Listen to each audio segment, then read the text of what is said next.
Que l'Esprit Saint, le Père des pauvres, illumine notre intelligence et notre cœur afin de nous conduire à la vérité tout entière. Amen. Livre de la Genèse. Les chapitres 24 à 28 racontent l'histoire d'Isaac et Rebecca. Chapitre 24. Abraham était vieux, avancé en âge, et le Seigneur l'avait béni en toutes choses.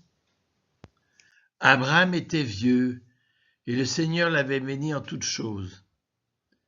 Mais son fils Isaac n'était pas marié, et il avait à peu près une quarantaine d'années. C'est donc Abraham qui va se charger de trouver une femme pour Isaac.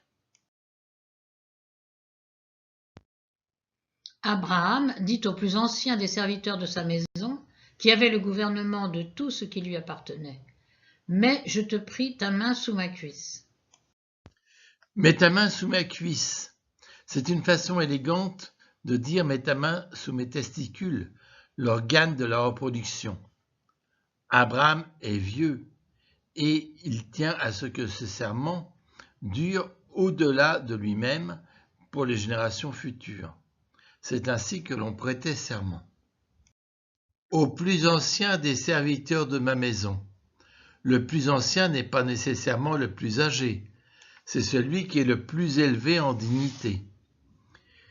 La Bible ne cite pas son nom, mais la tradition s'accorde à dire qu'il s'agit d'Éliézer, que nous avons déjà rencontré au chapitre 15. Abraham répondit : « Mon Seigneur Dieu, que pourrais-tu donc me donner ? Je m'en vais sans enfant, et l'héritier de ma maison, c'est Éliézer de Damas. » Abraham dit encore : « Tu ne m'as pas donné de descendance, c'est un de mes serviteurs qui sera mon héritier. » On voit que Abraham a Éliézer en haute considération. Je te fais prêter serment par le Seigneur, Dieu du ciel et Dieu de la terre, tu ne prendras pas pour mon fils une épouse parmi les filles des Cananéennes, au milieu desquelles j'habite. Mais tu iras dans mon pays, dans ma parenté, chercher une épouse pour mon fils Isaac. Le serviteur lui demanda : « Et si cette femme ne consent pas à me suivre pour venir ici, devrais-je alors ramener ton fils dans le pays d'où tu es sorti ? » Par le Seigneur, Dieu du ciel et Dieu de la terre. Dieu est répété 3 fois dans ce serment. Le Seigneur, c'est le tétragramme. Dieu du ciel et Dieu de la terre, 2 fois Elohim. D'où l'importance de ce serment. Abraham n'a pas confiance en les Cananéens. Il va donc faire chercher une femme dans sa parenté. Abraham lui répondit : « Garde-toi d'y ramener mon fils.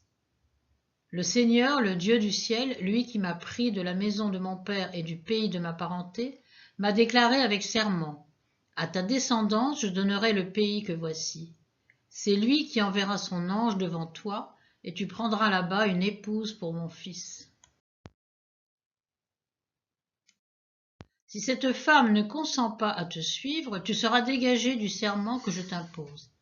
Mais en tout cas, tu n'y ramèneras pas mon fils. » Le serviteur mit sa main sous la cuisse d'Abraham, son seigneur, et lui jura d'observer ces choses. Parmi les chameaux de son maître, le serviteur en prit 10, et il s'en alla, emportant tout ce que son maître avait de meilleur. Il se leva et s'en alla vers Haran des 2 fleuves, à la ville de Nahor. « En tout cas, tu n'y ramèneras pas mon fils. » Décidément, Abraham insiste. Il se leva et s'en alla vers Haran des 2 fleuves, à la ville de Nahor. Dans Genèse 11, on lit : Téra prit son fils Abraham, son petit-fils Lot, fils de Haran, et sa bru Sarai, femme de son fils Abraham, qui sortirent avec eux d'Ur des Chaldéens pour aller au pays de Canaan. On ne nous parle pas de Nahor. On aurait pu penser qu'il était resté à Ur. Eh bien, il n'en est rien, puisque désormais, Haran des 2 fleuves est qualifié de ville de Nahor. Il part donc vers cette ville et on s'attend au récit du voyage. Il fit agenouiller les chameaux en dehors de la ville, près d'un puits d'eau, à l'heure du soir, l'heure où les femmes sortent pour y puiser. Il dit, « Seigneur, Dieu de mon maître Abraham, permets-moi de faire aujourd'hui une heureuse rencontre et montre ta faveur à l'égard de mon maître Abraham. Me voici debout près de la source, et les filles des gens de la ville sortent pour puiser de l'eau. » Il fit agenouiller les chameaux en dehors de la ville près d'un puits d'eau. Mais de quelle ville s'agit-il? Eh bien, nous allons voir que nous sommes à Haran des deux fleuves. Autrement dit, du verset 10 au verset 11, on est passé de Beersheba au sud de la terre promise en Mésopotamie. La Bible ne s'embarrasse pas de détails sans intérêt. Quand il y a des détails, c'est qu'ils sont importants. Près d'un puits d'eau, justement, c'est important, puisque c'est là que l'on fait des rencontres. Nous en reparlerons à plusieurs reprises. La jeune fille à qui je dirai « Incline ta cruche pour que je boive » et qui répondra « Bois et je vais aussi abreuver tes chameaux », que cette jeune fille soit celle que tu as destinée à ton serviteur Isaac. Je saurai ainsi que tu as montré ta faveur à l'égard de mon maître. On peut remarquer que Eliezer prie et demande un signe avant de choisir la jeune fille qui sera destinée à Isaac.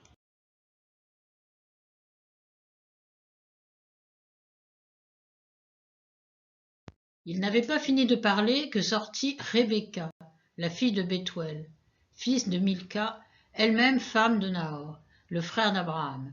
Elle portait sa cruche sur l'épaule.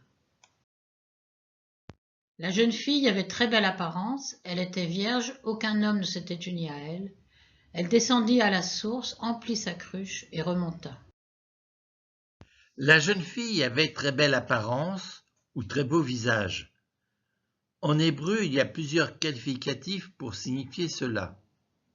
Le terme yafé, belle figure, beau visage, il s'agit plutôt de la beauté plastique. On a rencontré yafé pour Sarah, quand Abraham dit qu'elle était très belle. Mais il s'applique également à Rachel, puis à Joseph, à Abigail, la femme de Nabal, une femme belle et intelligente que David épousera une fois veuve.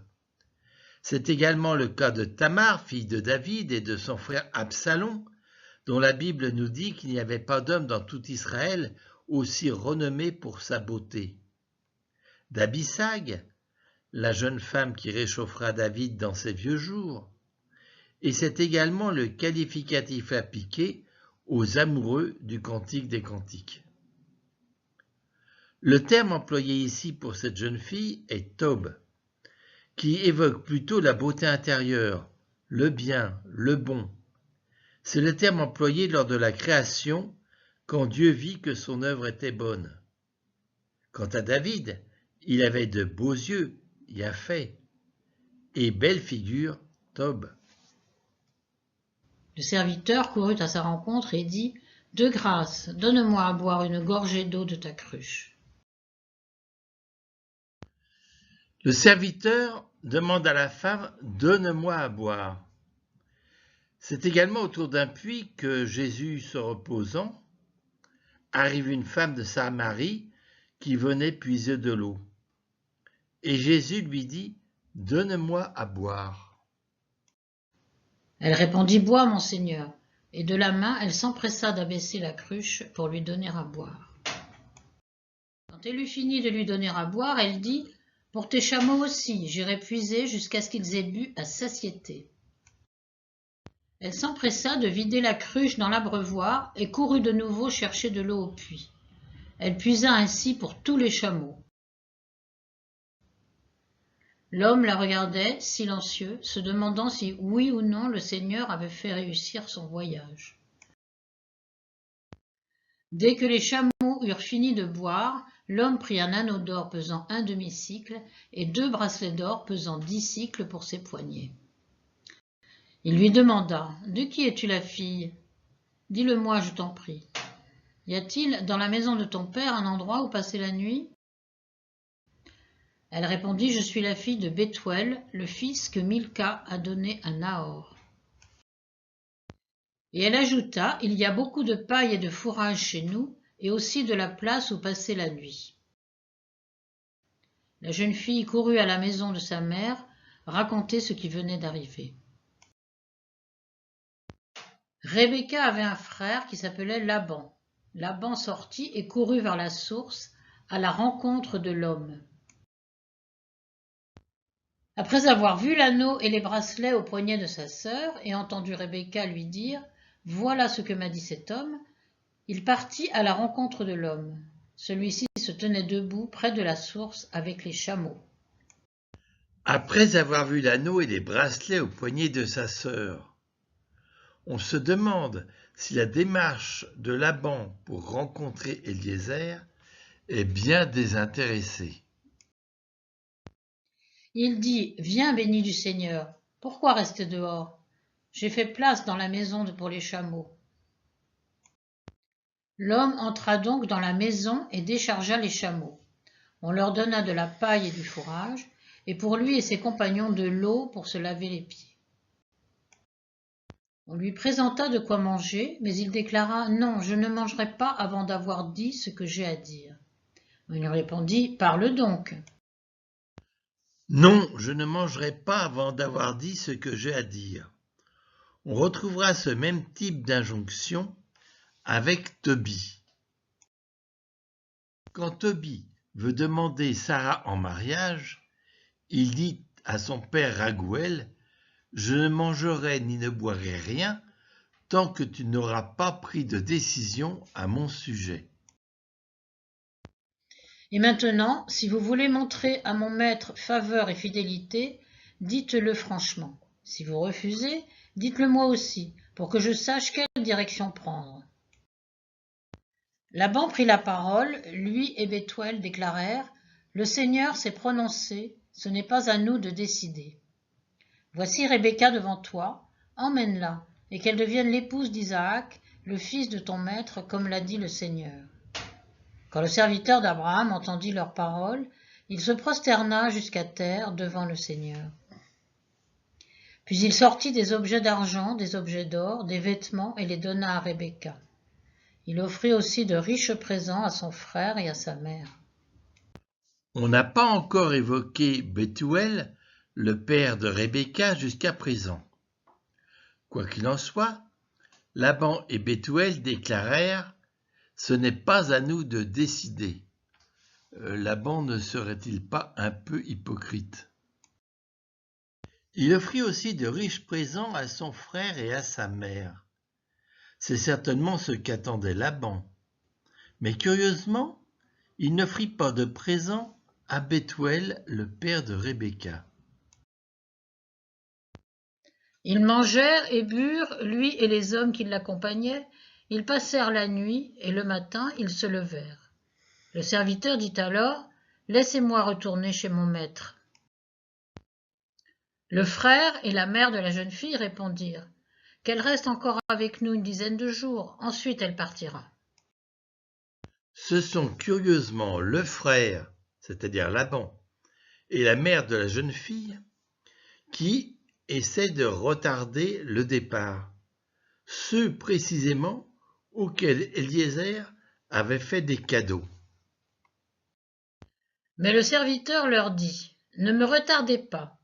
Le Seigneur a fait réussir mon voyage, laissez-moi retourner et j'irai chez mon maître. » Ils reprirent, « Appelons la jeune fille et demandons-lui son avis. » Ils appelèrent Rebecca et lui dirent, « Veux-tu bien partir avec cet homme ?» Elle répondit, « Oui, je partirai. » Alors, ils laissèrent leur sœur Rebecca et sa nourrice s'en aller avec le serviteur d'Abraham et ses hommes. Oui, je partirai. Rebecca est une femme de décision. Elle sait ce qu'elle veut.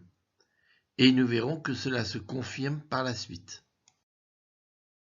Rebecca et ses servantes se levèrent, montèrent sur les chameaux et suivirent le serviteur. Celui-ci emmena donc Rebecca. Isaac s'en revenait du puits de l'Aï Roy. Il habitait alors le Néguev. Il était sorti à la tombée du jour pour se promener dans la campagne lorsque, levant les yeux, il vit arriver des chameaux. Rebecca, levant les yeux elle aussi, vit Isaac. Elle sauta à bas de son chameau et dit au serviteur : « Quel est cet homme qui vient dans la campagne à notre rencontre ?» Le serviteur répondit : « C'est mon maître. » Alors elle prit son voile et s'en couvrit. Isaac introduisit Rebecca dans la tente de sa mère Sarah. Il l'épousa, elle devint sa femme et il l'aima. Là, on ne s'encombre pas de détails. Sarah est décédée depuis quelque temps déjà. La place est libre.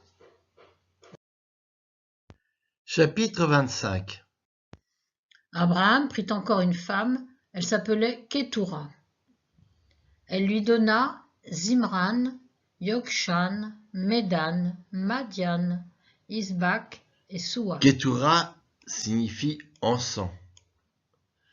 Parmi les fils de Kétoura, il y a Madian, qui donnera naissance au peuple des Madianites. Les Madianites vivent en Arabie, au nord de la mer Rouge. Ce sont les Madianites qui achèteront Joseph à leurs frères. Et Séphora, la femme de Moïse, sera la fille d'un prêtre madianite, Jéthro. Rachi commente dans un midrash. Kétoura, c'est Agar, ainsi appelée parce que ses actions étaient aussi belles que l'encens, Kétoret, et aussi parce qu'elle avait lié Cachar, l'ouverture de son corps, ne s'étant unie à aucun homme depuis qu'elle s'était séparée d'Abraham. Abraham donna tous ses biens à Isaac. Il fit des donations aux fils de ses concubines, et tandis qu'il était encore en vie, il les éloigna d'Isaac, son fils, en les envoyant à l'est dans un pays d'Orient. 175 ans, telle fut la durée de la vie d'Abraham, puis il expira. Abraham mourut au terme d'une heureuse vieillesse, très âgé, rassasié de jours, et il fut réuni aux siens. Aux fils de ses concubines, une expression étonnante. Bien que, dans le livre des Chroniques, Kétoura soit considérée comme concubine d'Abraham. Il s'agit peut-être aussi du fils de Agar, Ismaël. En les envoyant à l'est. Envoyer à l'est, cela signifie éloigné du Seigneur. Ses fils, Isaac et Ismaël, l'ensevelirent dans la caverne de Macpéla, dans le champ d'Éphron, fils de Shoar le Hittite, ce champ qui est en face de Mambré et qu'Abraham avait acheté aux Hittites. C'est là qu'Abraham fut enseveli auprès de Sarah, sa femme. Pour rappel, en Genèse 23, Abraham se leva et se prosterna devant le peuple de ce pays, les Hittites. Puis il leur parla en ces termes. « Si vous acceptez que j'ensevelisse cette morte, alors écoutez-moi. Intervenez pour moi auprès d'Éphron, fils de Sohar, pour qu'il me cède la caverne de Macpéla, qui lui appartient et qui se trouve au bout de son champ. » Éphron était assis parmi les Hittites. Éphron le Hittite répondit à Abraham de façon à être entendu des Hittites et de tous ceux qui entraient par la porte de la ville. Il dit : « Non, mon Seigneur, écoute-moi, le champ je te le donne, et la caverne qui s'y trouve je te la donne. Aux yeux des fils de mon peuple, je te la donne. Ensevelis ta morte. » Voici le tombeau des patriarches à Hébron, édifié au-dessus de la caverne de Macpéla. Isaac avait 40 ans quand il prit pour femme Rebecca, fille de Bethuel l'araméen, originaire de Padan Aram et sœur de l'araméen Laban. Isaac implora le Seigneur en faveur de sa femme, car elle était stérile. Et le Seigneur l'exauça, sa femme Rebecca devint enceinte. Comme ses fils se heurtaient dans son sein, elle dit « Pourquoi faut-il que cela se passe ainsi pour moi ?» Et elle alla consulter le Seigneur. 40 ans, c'est un chiffre rond. C'est l'âge de la maturité, de l'accomplissement. C'est à 40 ans qu'Isaac reçoit Rebecca, qu'Éliézer est allé chercher à Paddan Aram.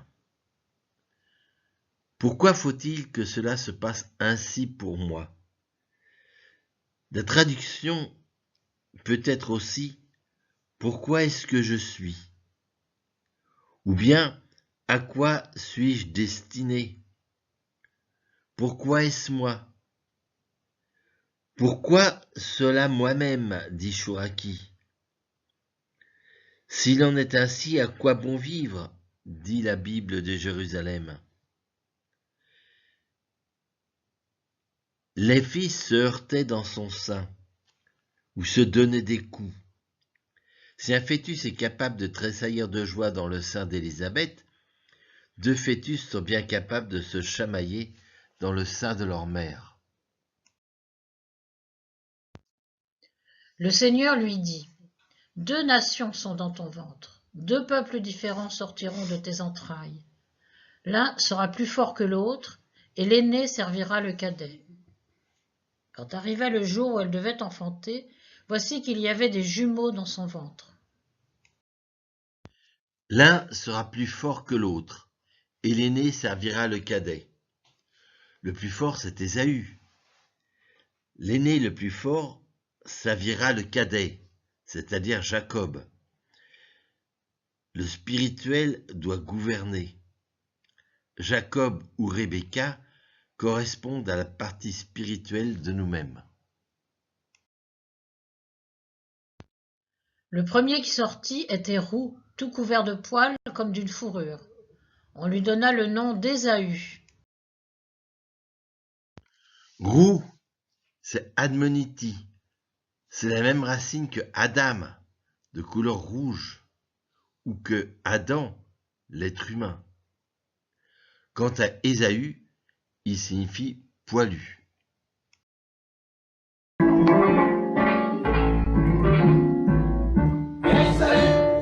l'époque tertiaire vivait un grand barbu, Ésaü. Sa barbe traînait par terre, son corps était velu, Ésaü. Pour lui pas besoin de culottes, de chemise ou de redingote, Ésaü. Ah oui vraiment c'était patent, c'est surprenant, abracadabra. Non non non, on l'a jamais vu de barbu comme Ésaü. Ésaü, Ésaü, Ésaü, Ésaü, c'est le roi des barbus, c'est le roi des poilus, c'est le roi des velus. Ésaü. Après quoi sortit son frère, la main agrippée au talon d'Ésaü. On lui donna le nom de Jacob. Jacob signifie celui qui prend par le talon ou qui supplante. Ce mot dérive de Akab qui signifie supplanter, tromper.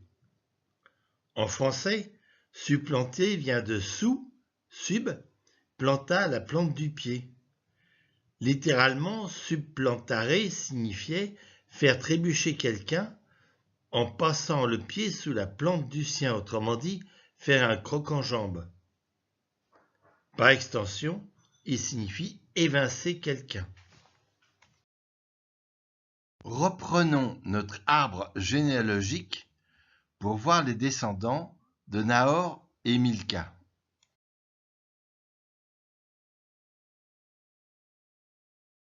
Nahor et Milca auront 8 fils, dont Bethuel. Bethuel aura 2 enfants, Rebecca et Laban. Ainsi, Isaac épouse Rebecca, fille de Bethuel. Isaac et Rebecca auront comme fils Ésaü et Jacob. Les garçons grandirent, Ésaü devint un chasseur habile, un homme des champs. Jacob était un homme délicat, demeurant sous les tentes. Un homme délicat. Le mot hébreu est tam, c'est-à-dire un homme parfait, ce qui n'existe pas bien sûr. Demeurant sous les tentes. Il reste à la maison. Il ressemble à Rebecca. Jacob est un spirituel. Isaac préférait Ésaü car il appréciait le gibier, mais Rebecca préférait Jacob. Isaac préférait Ésaü. Rebecca préférait Jacob. En fait, ici, la traduction est édulcorée, car le verbe, c'est le verbe ahab, qui veut dire aimer. Isaac aimait Ésaü et Rebecca aimait Jacob. Bien entendu, il y a des préférences. On renouvelle le schéma de Caïn et Abel quand Ève préférait Caïn. Pourquoi Isaac préférait-il Ésaü? Car il appréciait le gibier. Quelle raison! Isaac préférait Ésaü pour son propre ventre. Un jour, Jacob préparait un plat quand Ésaü revint des champs épuisé. Ésaü dit à Jacob, « Laisse-moi donc manger de ce roux qui est là, car je suis épuisé. » C'est pour cela qu'on a donné à Ésaü le nom d'Édom. Que de jeux de mots! Nous avons vu qu'Ésaü était roux, admoniti. Jacob prépare un plat avec un roux, Adom, ce qui signifie rouge. Ce terme dérive de Adam, terre rouge. Et Ésaü sera surnommé Édom, ce qui signifie également rouge. Jacob lui dit, « Vends-moi maintenant ton droit d'aînesse. » Ésaü répondit, « Je suis en train de mourir. À quoi bon mon droit d'aînesse ?» Ésaü met en balance son ventre et son droit d'aînesse. Écoutons l'épître aux Philippiens, au chapitre 3. Ils vont à leur perte, leur Dieu c'est leur ventre. Ils mettent leur gloire dans ce qui fait leur honte. Ils ne pensent qu'aux choses de la terre. Et Ésaü vendit son droit d'aînesse à Jacob. Alors Jacob donna à Ésaü du pain et un plat de lentilles. Celui-ci mangea et but, puis il se leva et s'en alla.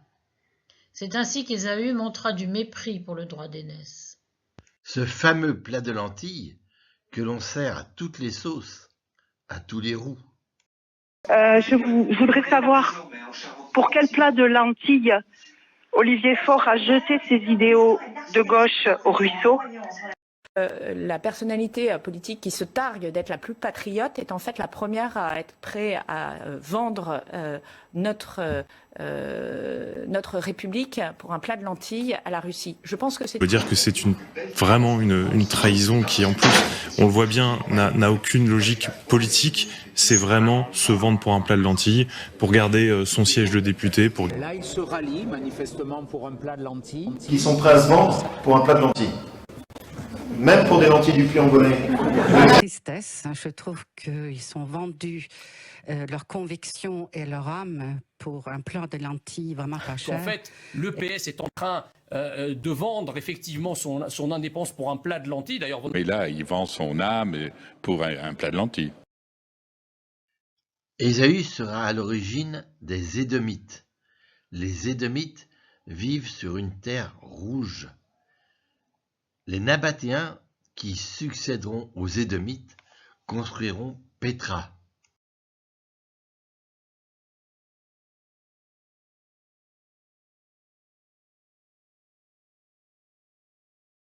Chapitre 26. Il y eut une famine dans le pays, en plus de la première, celle qui avait eu lieu au temps d'Abraham, et Isaac partit pour Guérar chez Abimélec, roi des Philistins. Il y eut une famine. Cela est souvent compris comme une action du Seigneur pour permettre une migration. Isaac partit pour Guérar, là où Abraham était également parti quelques années plus tôt, De là, Abraham leva le camp pour le pays de Néguev. Il habita entre Kadès et Chour, puis séjourna à Guérar. Guérar qui signifie un lieu de séjour. Et à Guérar, il partit chez Abimélec. Mais Abraham avait conclu également une alliance avec Abimélec. Ils conclurent donc une alliance à Beersheba. Abimélec se leva et, accompagné de Picol, le chef de son armée, il retourna au pays des Philistins. Est-ce le même Abimélec? Il semble bien que le terme Abimélec soit un terme générique, un peu comme Pharaon. L'alliance conclue avec Abimélec et Abraham concerne Isaac, puisque cette alliance a été faite sur 3 générations. Jure-moi maintenant ici au nom de Dieu que tu ne me tromperas pas, ni moi, ni mes enfants, ni mes petits-enfants.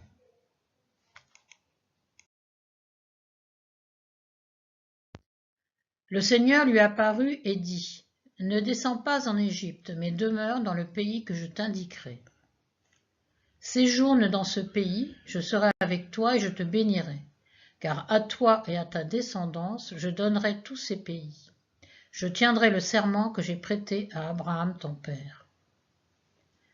Je rendrai ta descendance aussi nombreuse que les étoiles du ciel, et je lui donnerai tous ces pays. C'est par ta descendance que se béniront toutes les nations de la terre.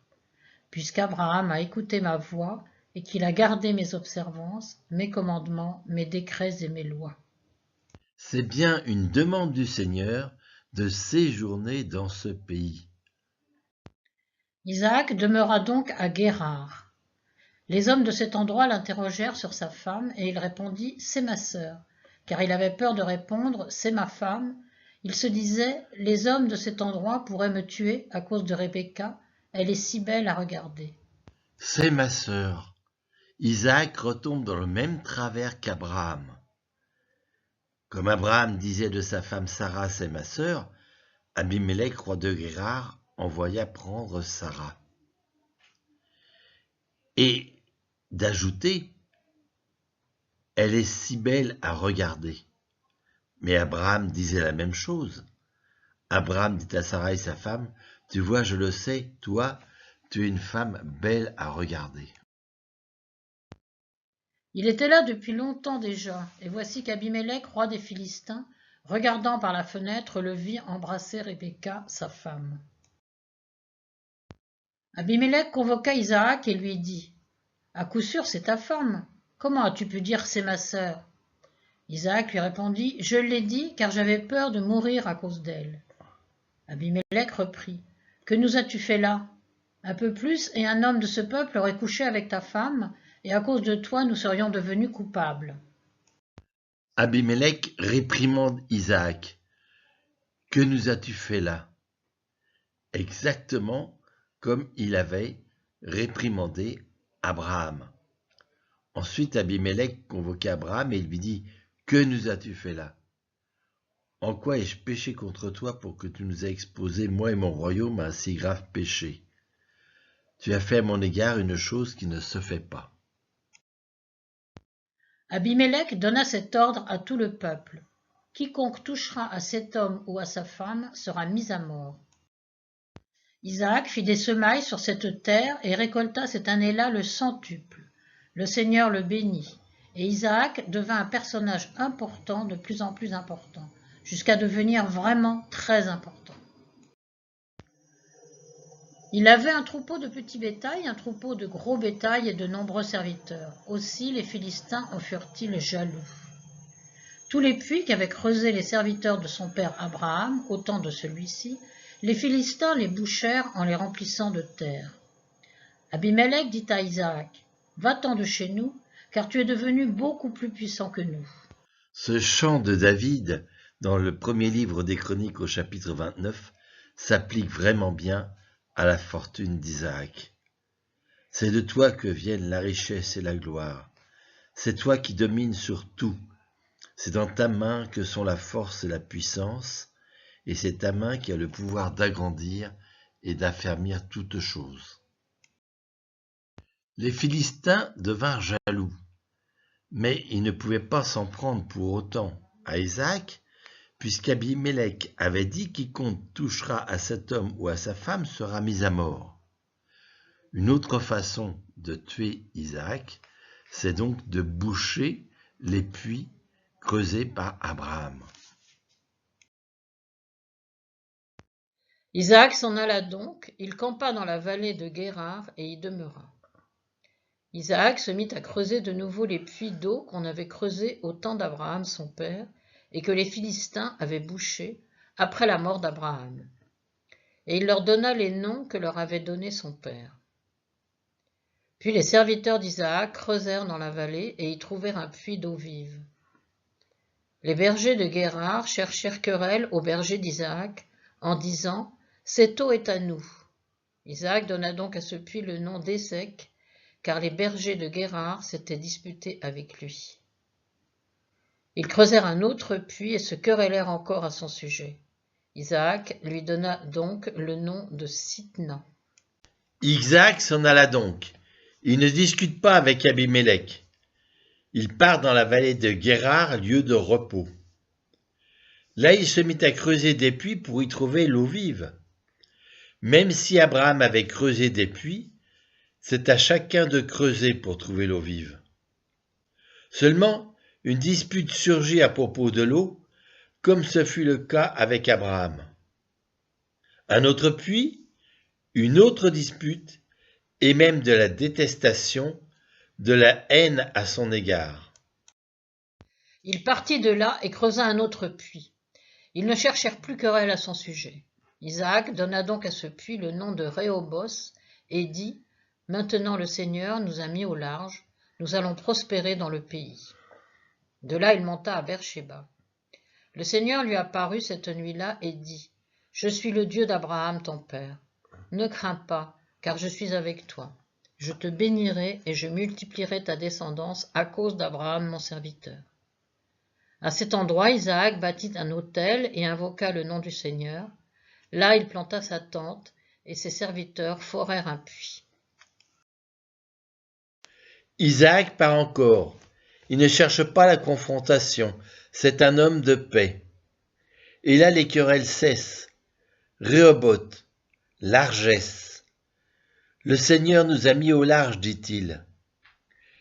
Et le psaume 17 dit « Il m'a mis au large, il m'a libéré car il m'aime. » Et Jésus dit à Simon « Avance au large. » C'est une libération. Isaac est maintenant libéré de ses oppresseurs et il va se rendre à Beersheba, y planter sa tente et y forer à nouveau un puits. Beersheba, précisément nommé par Abraham, le puits du serment. Toutes les conditions sont maintenant réunies pour une alliance.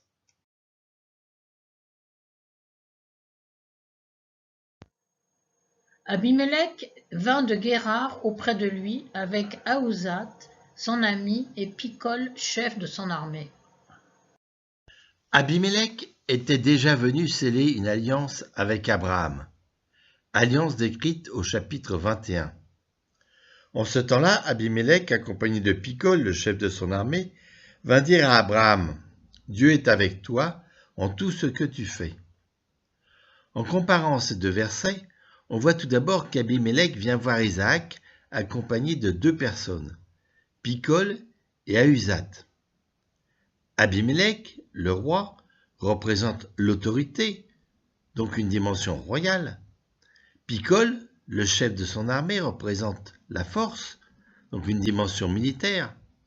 Et Ahuzat, son ami, représente une relation d'amitié, la fidélité, le conseil, voire une dimension civile ou politique.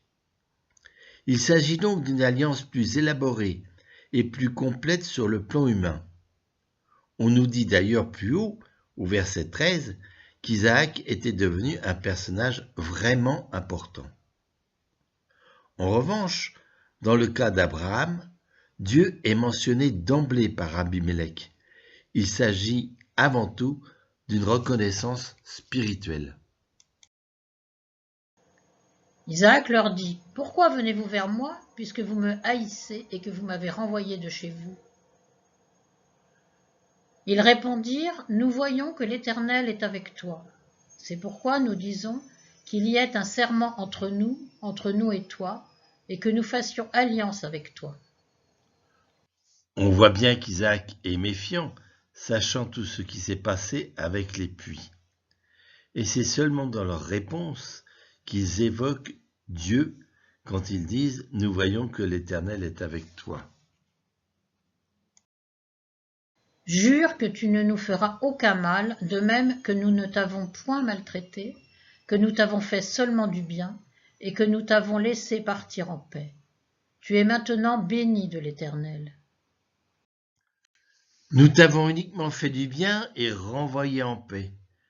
Une façon de réécrire l'histoire. Isaac leur fit un festin, et ils mangèrent et burent.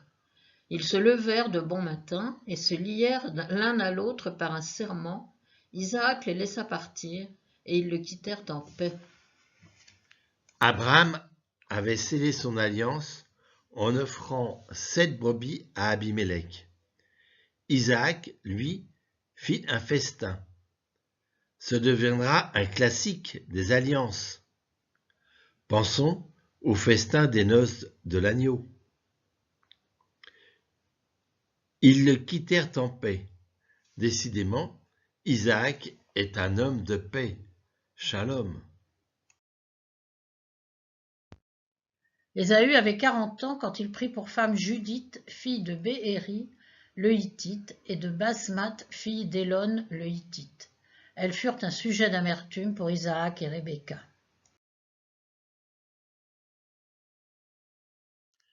Ésaü avait 40 ans, le même âge que son père Isaac quand il s'est marié. 40 ans, c'est l'âge de la maturité. Elles furent un sujet d'amertume pour Isaac et Rebecca. Ah, ces belles filles! Effectivement, Ésaü ne va pas chercher des filles en Aram, des filles de la famille, mais il va épouser des Hittites. Chapitre 27. Isaac était devenu vieux, ses yeux avaient faibli et il n'y voyait plus.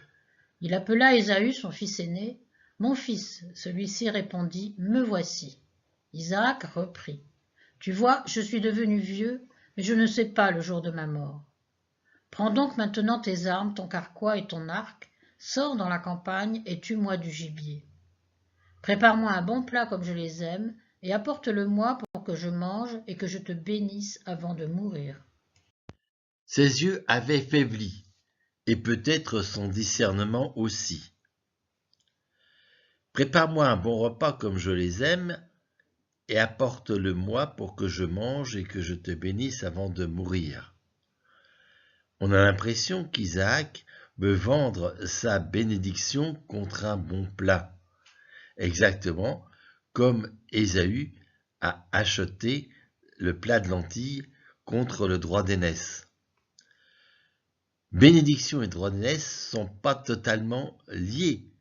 Toutefois, ils ont vraiment un rapport. Le mot bénédiction, beraka, apparaît, ainsi que le mot droit d'aînesse, bekora. On voit que les deux lettres centrales sont inversées dans l'un et l'autre mot. Pendant qu'Isaac parlait ainsi à son fils Ésaü, Rebecca écoutait. Ésaü alla donc dans la campagne chasser du gibier pour son père. Rebecca écoutait à la porte. Ça doit être une habitude féminine. Sarah écoutait également lorsque les 3 anges sont venus rencontrer Abraham. Alors Rebecca dit à son fils Jacob, « Voici que j'ai entendu ton père parler à ton frère Ésaü. Il lui disait, « Apporte-moi du gibier et prépare-moi un bon plat pour que je mange et que je te bénisse devant le Seigneur avant de mourir. Maintenant, mon fils, écoute bien ce que je t'ordonne. Va dans le troupeau de petit bétail et ramène-moi 2 beaux chevreaux. Je préparerai pour ton père un bon plat comme il les aime. et tu lui apporteras à manger, alors il pourra te bénir avant de mourir. » Jacob répondit à sa mère Rebecca, « Mais mon frère Ésaü est un homme velu, tandis que ma peau est lisse. Si jamais mon père me palpe, il croira que je me suis moqué de lui, et j'attirerai sur moi la malédiction au lieu de la bénédiction. » Mais sa mère lui répliqua, « Qu'elle vienne sur moi ta malédiction, mon fils. Écoute seulement ce que je te dis, et va me chercher les chevreaux. » Rebecca prit les meilleurs habits d'Ésaü, son fils aîné, ceux qu'elle gardait à la maison. Elle en revêtit Jacob, son fils cadet. Puis, avec des peaux de chevreaux, elle lui couvrit les mains et la partie lisse du cou. Bien que Jacob soit trompeur ou rusé, ce n'est pas un homme de décision, il est un peu timoré. C'est Rebecca qui est une femme de tête, c'est elle qui prend toutes les décisions. Elle prend même sur elle la malédiction. Et effectivement, quand Jacob partira, elle ne le reverra pas avant de mourir. Jacob entra chez son père et dit, « Mon père !» Celui-ci répondit, « Me voici. Qui es-tu, mon fils ?» Jacob dit à son père, « Je suis Ésaü, ton premier-né. J'ai fait ce que tu m'as dit. Viens donc t'asseoir, mange de mon gibier. Alors tu pourras me bénir. » Isaac lui dit, « Comme tu as trouvé vite, mon fils. » Jacob répondit, « C'est que le Seigneur ton Dieu a favorisé ma chasse. » Isaac lui dit, « Approche donc, mon fils, que je te palpe pour savoir si tu es bien mon fils Ésaü. » Le mensonge appelle le mensonge, et Jacob va jusqu'à utiliser le Seigneur pour justifier son mensonge. « Que je te palpe pour voir si tu es bien mon fils Ésaü. » Isaac n'a pas l'air convaincu par l'argumentaire de Jacob. Jacob s'approcha de son père Isaac. Celui-ci le palpa et dit, « La voix est la voix de Jacob, mais les mains sont les mains d'Ésaü. » Il ne reconnut pas Jacob, car ses mains étaient velues comme celles de son frère Ésaü, et il le bénit. Pour les Juifs, la voix de Jacob, c'est celle de la Torah. Et les mains d'Ésaü, sa force matérielle, n'ont aucun pouvoir lorsqu'on entend la voix de la Torah. Mais quand la voix de la Torah s'affaiblit, les mains d'Ésaü peuvent l'emporter. Il dit encore, « C'est bien toi, mon fils Ésaü ?» Jacob répondit, « C'est bien moi. » Isaac a toujours des doutes, et Jacob s'enfonce dans le mensonge. Isaac reprit, « Apporte-moi le gibier, mon fils, j'en mangerai, et alors je pourrai te bénir. » Jacob le servit, et il mangea. Jacob lui présenta du vin, et il but. Et encore une fois, Isaac conditionne la bénédiction au plat de gibier. Son père Isaac dit alors, « Approche-toi et embrasse-moi, mon fils. » Comme Jacob s'approchait et l'embrassait, Isaac respira l'odeur de ses vêtements, et il le bénit en disant, « Voici que l'odeur de mon fils est comme l'odeur d'un champ que le Seigneur a béni. » L'odeur de ses vêtements. Le terme utilisé pour vêtements est beged, qui signifie vêtements, mais aussi tromperie. Il y a donc là un jeu de mots. Nous approfondirons ce terme dans le chapitre avec Joseph. Et il le bénit. Il finit par le bénir, malgré son manque de vision spirituelle, et Jacob est béni malgré sa rouerie. Le Seigneur utilise nos défauts pour accomplir son dessein. Il dit, « Voici que l'odeur de mon fils est comme l'odeur d'un champ que le Seigneur a béni. » Dans la deuxième lettre aux Corinthiens, saint Paul nous dit, « Rendons grâce à Dieu qui répand par nous en tout lieu le parfum de sa connaissance. » Car nous sommes pour Dieu la bonne odeur du Christ. Que Dieu te donne la rosée du ciel et une terre fertile, froment et vin nouveau en abondance. Froment et vin nouveau, encore une histoire de pain et de vin. Que des peuples te servent, que des nations se prosternent devant toi. Sois un chef pour tes frères, que les fils de ta mère se prosternent devant toi. Maudit soit celui qui te maudira, béni soit celui qui te bénira. Sois un chef pour tes frères et que les fils de ta mère se prosternent devant toi. Jacob et Ésaü avaient-ils d'autres frères? Cela n'est pas mentionné dans la Bible. Mais au moins, cela est valable pour son frère, en l'occurrence Ésaü. À peine Isaac avait-il fini de bénir Jacob, et Jacob avait-il quitté son père, que son frère Ésaü revint de la chasse. Isaac lui demanda « Qui es-tu » Il répondit « Je suis Ésaü, ton fils premier-né. » Isaac se mit alors à trembler violemment et dit « Qui donc est celui qui a été à la chasse et m'a rapporté du gibier? J'ai mangé de tout avant que tu n'arrives. Celui-là, je l'ai béni. Béni, il restera. » Pourquoi Isaac tremble-t-il violemment? Parce qu'il a été trompé? Peut-être se rend-il compte qu'il avait voulu sa propre volonté et non pas celle de Dieu. Il a béni Jacob, et la parole ne se reprend pas. Il y a là un acte de foi. C'est pourquoi l'auteur de l'épître aux Hébreux peut écrire « Grâce à la foi, Isaac bénit Jacob et Ésaü en vue de l'avenir. » Dès qu'Ésaü entendit les paroles de son père, il poussa un très grand cri, plein d'amertume. Il dit à son père, « Ô mon père, bénis-moi aussi. » Isaac répondit, « Qui va à la chasse perd sa place. » Non, bien entendu.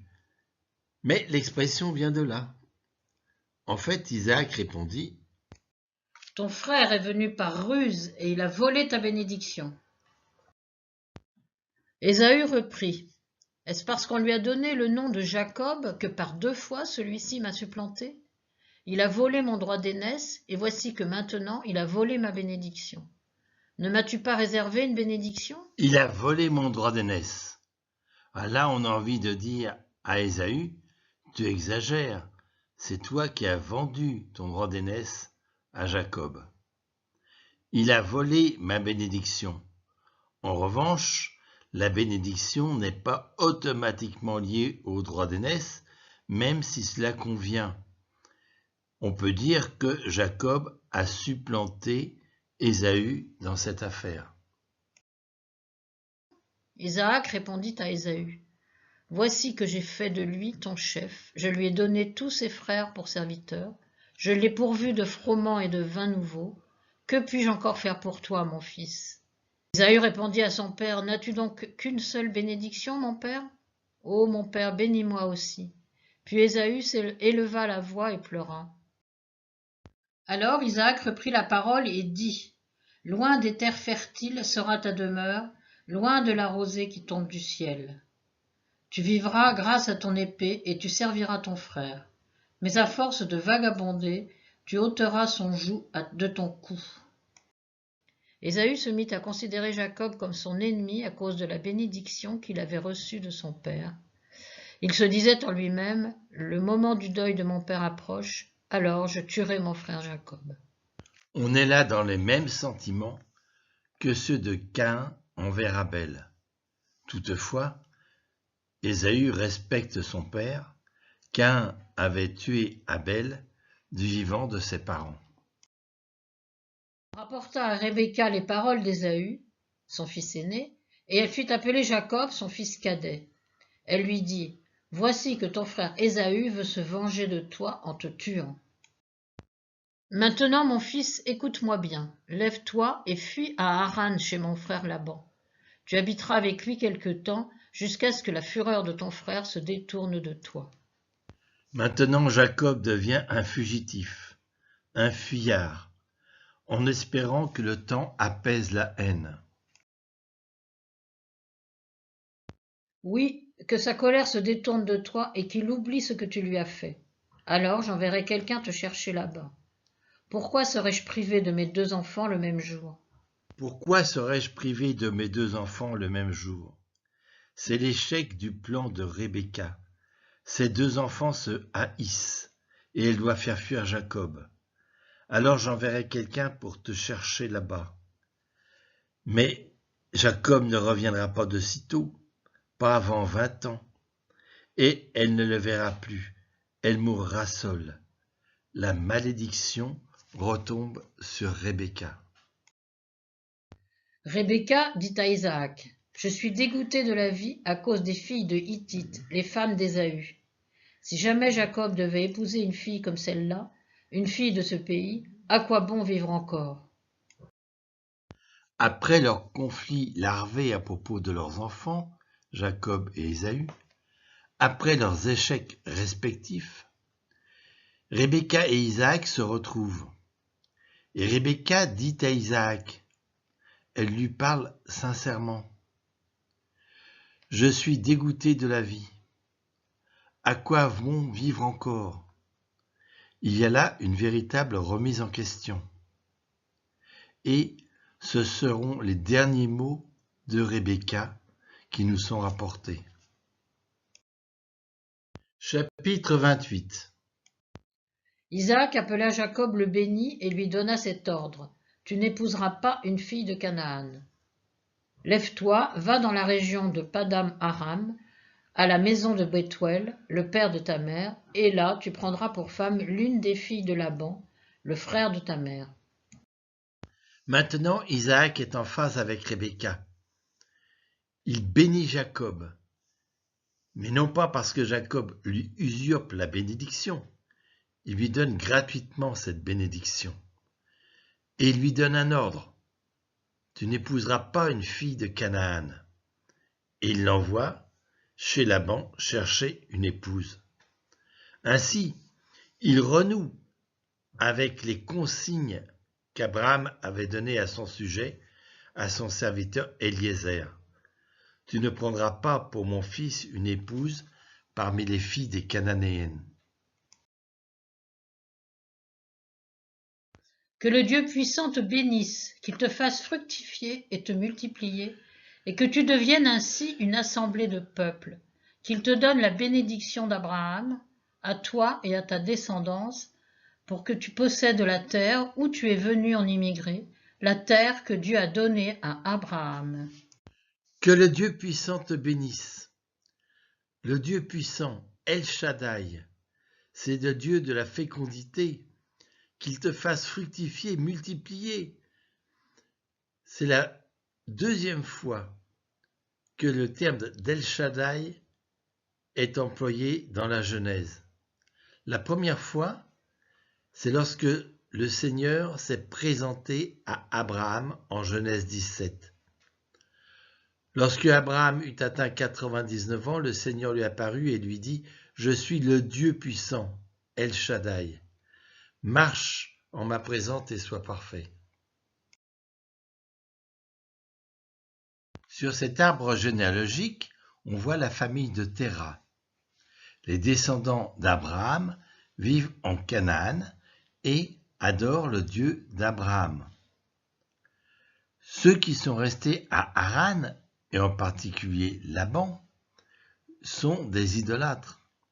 Et pourtant, Rebecca vient d'Haran et a adopté le Dieu d'Isaac. Jacob est envoyé à Haran, en pays idolâtre, pour chercher une femme. Ésaü vit qu'Isaac avait béni Jacob et l'avait envoyé en Padan-Aram pour y prendre femme. En le bénissant, il lui avait donné cet ordre, « Tu n'épouseras pas une fille de Canaan. » Ésaü comprit alors que les filles de Canaan ne valaient rien aux yeux de son père Isaac.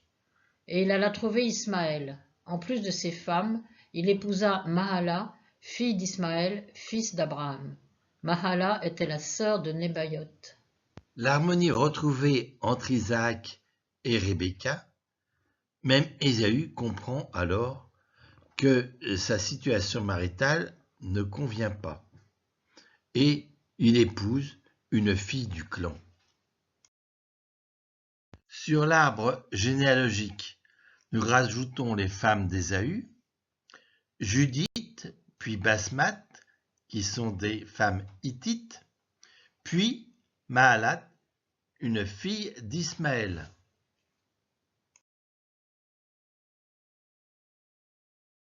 Jacob partit de Beersheba et se dirigea vers Haran. Il atteignit le lieu où il allait passer la nuit car le soleil s'était couché. Il y prit une pierre pour la mettre sous sa tête et dormit en ce lieu. Il eut un songe. Voici qu'une échelle était dressée sur la terre, son sommet touchait le ciel, et des anges de Dieu montaient et descendaient. Depuis le début de la création, les hommes veulent être dieux. Et le serpent dit à Ève, « Vous serez comme des dieux. » Et les hommes construisent ensuite une tour qui monte jusqu'au ciel, à Babel. Babel, la porte du ciel. Ce sont les moyens qui ne sont pas bons, car le Seigneur nous destine au ciel. Et voici que Jacob a un songe, une échelle dont le sommet touche le ciel, et les anges de Dieu qui montent et qui descendent. Cela nous évoque bien entendu Babel. Il y a là un mouvement d'ascension et de descente, une réciprocité. Ici, Jacob préfigure le Christ.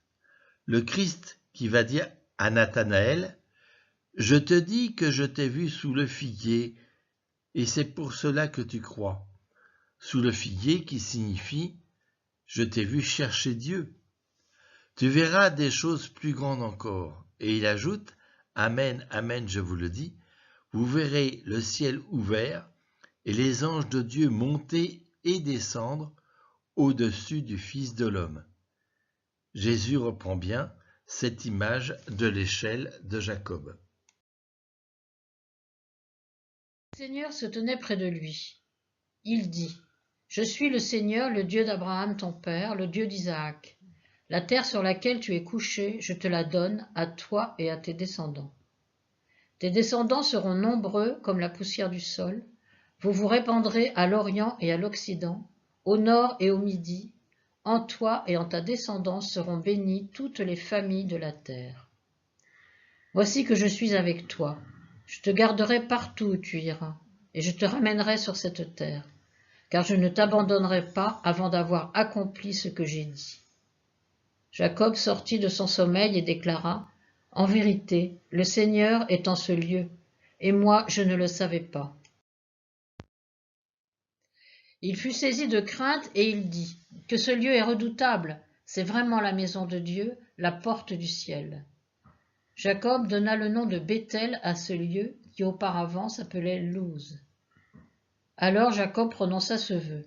« Si Dieu est avec moi, s'il me garde sur le chemin où je marche, s'il me donne du pain pour manger et des vêtements pour me couvrir, et si je reviens sain et sauf à la maison de mon père, le Seigneur sera mon Dieu. » C'est vraiment la maison de Dieu, la porte du ciel, la vraie Babel. Jacob donna le nom de Béthel. Béthel signifie précisément la maison de Dieu. Le lieu qui s'appelait auparavant Luz. Luz, c'est l'amandier. L'amandier, qui est le premier arbre qui fleurit au printemps, est le symbole de la résurrection du Christ sur laquelle est bâtie la maison de Dieu. C'est ici que commence la véritable conversion de Jacob. Mais il est encore au stade du donnant-donnant. Si je reviens sain et sauf, le Seigneur sera mon Dieu. Il n'est pas encore tout à fait au stade de la grâce. Et dans le prochain épisode, nous allons suivre le chemin de Jacob, long et difficile, qui va précisément lui permettre la véritable conversion.